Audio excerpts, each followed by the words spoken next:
Guys, welcome back to my channel Kakuli blogs.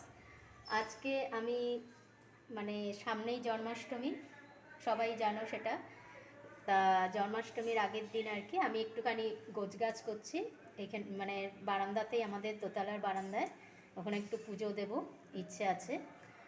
আর এই জন্মাষ্টমীর পুজো সব জায়গাতেই হয়ে থাকে, সব মন্দির টন্দির যেখানে রাধাকৃষ্ণের মূর্তি আছে বা যাদের বাড়িতে গোপাল আছে, রাধাকৃষ্ণের মূর্তি আছে, সব বাড়িতে এই যাদের আছে তাদের সব বাড়িতেই এই পুজোটা অনুষ্ঠিত হয়ে থাকে। তা সেই কারণেই আমারও রাধাকৃষ্ণর মূর্তি আছে, সেই কারণেই আমিও এই পুজোটা করছি। তা আমি এখন মোটামুটি সাজিয়ে রাখছি, কারণ সব একই দিনে তো হয় না, একদিনেই সব কিছু করা সম্ভব হয় না। সেই জন্য আগের দিনকেই আমি সাজিয়ে টাজিয়ে রেখে দিচ্ছি, তারপরে পরের দিন তো পুজো সোমবার দিনকে, সেই কারণে রোববারেই আমি সাজিয়ে গুছিয়ে রেখে দিচ্ছি সব।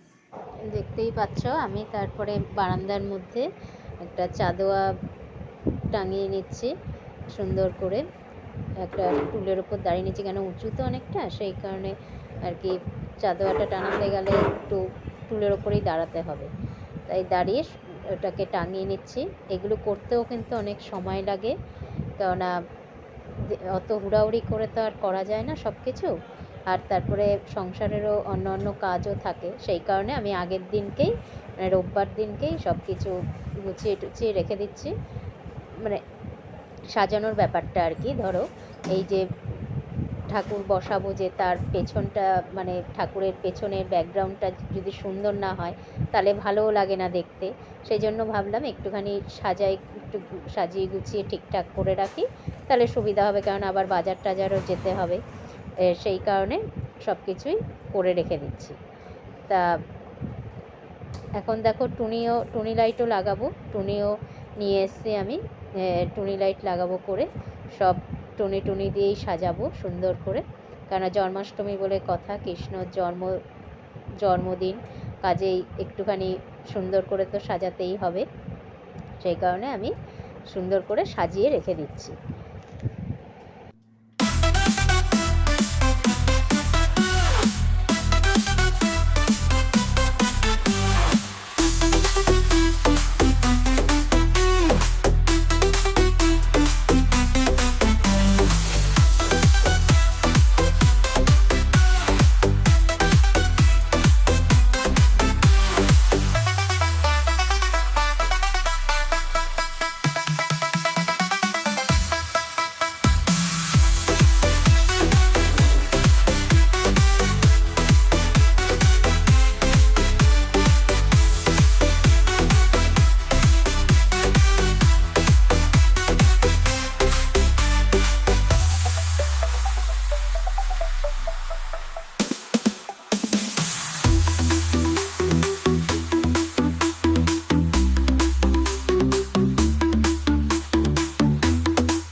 ভাবলাম যে শুধু টুনি দিয়ে সাজাবো, একটুখানি ঘরের চেন ছিল কাগজের, সেই চেন দিয়ে একটুখানি সাজিয়ে দিই, তাহলে আরও একটু সুন্দরও লাগবে দেখতে, একটু ফাঁকা ফাঁকা লাগছিল, সেই কারণে আমি আবার চেন দিয়ে সুন্দর করে সাজিয়ে দিচ্ছিলাম।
কৃষ্ণের জন্মদিন বলে কথা, একটু তো সাজাতে হবেই, তা নাহলে ভালো লাগবে না। সেই কারণে সুন্দর করে সাজিয়ে দিয়েছি। তা আমার সাজানো হয়ে গেছে, কমপ্লিট। এবার তোমরা পরের ব্লকে আবার দেখবে পুজোর সমস্ত আয়োজন পুজো পাঠ সব কিছুই দেখতে পাবে। তা আজকের মতো এখানে ভিডিওটা শেষ করছি।